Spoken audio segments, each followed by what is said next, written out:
السلام عليكم ورحمة الله وبركاته. ازيكم يا حبايبي؟ وحشتوني كتير، بقالي كتير ما نزلتش فيديوهات، والنهارده بقى راجعه لكم بقى بفيديوهات رمضان. عايزه بقى تشجيع منكم كده اهوت. وصلوا على النبي في الكومنتات. انا النهارده هعمل لكم القطايف بطريقه سهله وبسيطه. شايفين جمالها وشايفين طريه ازاي؟ بسم الله ما شاء الله، بمكونات بسيطه وكوبايه دقيق. هنعمله القمر ده حاجه نضيفه كده اهوت، وعاملاها في البيت.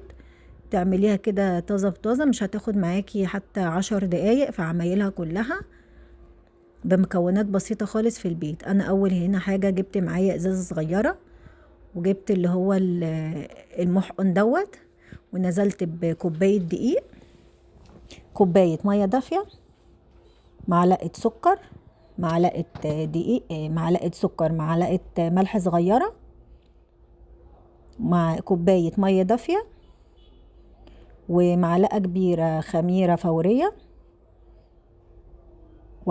وهرجها، هقفلها بقى، هقفل الازازه وهرجها جامد لغايه ما العجينه كده تبقى عجينه سايله معايا.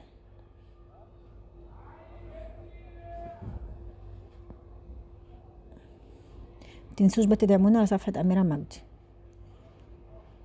وهقفل بقى الازازه، احط كوبايه ميه وهقفل الازازه وهرجها جامد.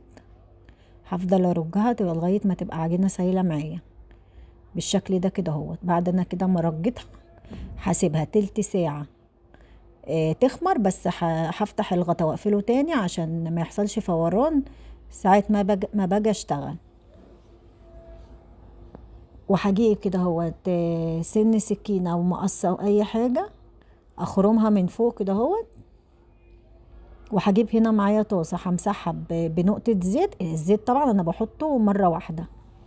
هنا بقى عدى عليها تلت ساعة زي ما انتوا شايفين كده بالشكل ده. بس انا عملت كده، حبيت ان انا اعملها واحدة واحدة عشان جربت ان انا بقى بعمل كذا واحدة في الطاسة، حسيت اللي هم ايه فرشهم على بعض كده اهوت، فكانت ملزقة ببعض ما كانتش حلوة. طبعا انا عشان الطاسة هنا معايا صغيرة بتفتح معايا كده بالشكل ده زي ما انتوا شايفين كده من النص. يبقى كده هي ده عملت خرام كده اهوت، يبقى هي كده استوت بالشكل ده. فانا كده هوريكم كده كذا واحده، هوريكم ايه شكلها بتبقى عامله ازاي. والله العظيم نتيجه تحفه، مفيش احسن من كده. اهو كده من ورا كده متحمره وجميله. تحشيها بقى الحشوه اللي تحبيها. اهو انا بوريكم هنا اهوت كده اللي هي استوت بسم الله ما شاء الله. بس وانتي شغاله بعد ما بتطلعي من الطاسه بتغطيها بفوطه نظيفه او قماشه نظيفه عشان ما تنشفش منك. كل ما بتطلعي من الطاسه بتغطيها. انا بوريكم، يا رب اكون فدتكم. والسلام عليكم ورحمه الله وبركاته.